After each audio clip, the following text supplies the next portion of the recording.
Hello po, good morning sa inyo lahat. Hello Guys, Ayan po kami guys. gagayat na. Kahanda kami ng aming pantanghalian mamaya. Ayan o, bumili yung aking milis ng bituka ng baboy guys. At Guys, mamaya pinakulaan muna natin para mabilis na mamaya. ayan guys o, nakikita nyo. Nagayat na dahil napakuluan na guys.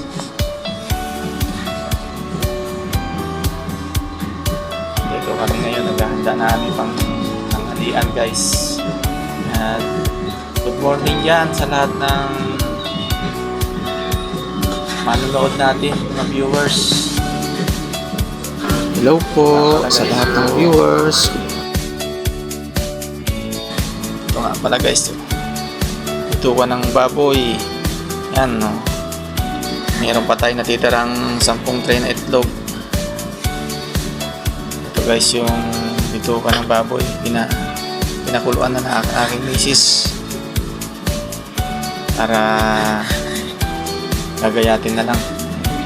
Dahil nag-request si Mr. na ito daw ang ulam namin ngayon. Kaya ito, busy na naman si Mrs. Yan kasi guys yung aking request na ulam namin ngayon. Kaya ito siya, bumili siya ng bituka. Mamaya ay lulutuin na niya kasi tayo ay hindi tayo magaling magluto. Tayo ay kakakain lang guys.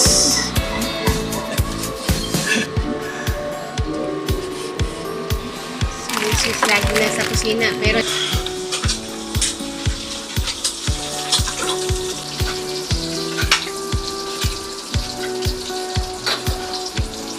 Ayan guys, nahanda na yung bawang at sibuyas. At ito na nga naman pala guys. Pinatutuyo na yung Wow! ayan, isaw guys. Tuyuin mo na guys para lumutong bago i-adobo. Yan.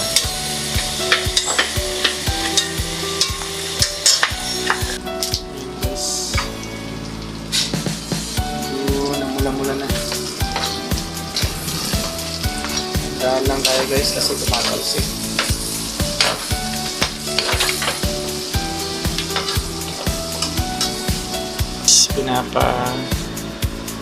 Tuyo na lang dahil medyo may sabaw-sabaw pa. Nagyan na rin pala guys ng aking miss ng sili para masarap dahil mahilig kami sa maanghang ng mga bata. Wow! Luto na siya. una po ang aming adobong isaw ng baboy. Yummy!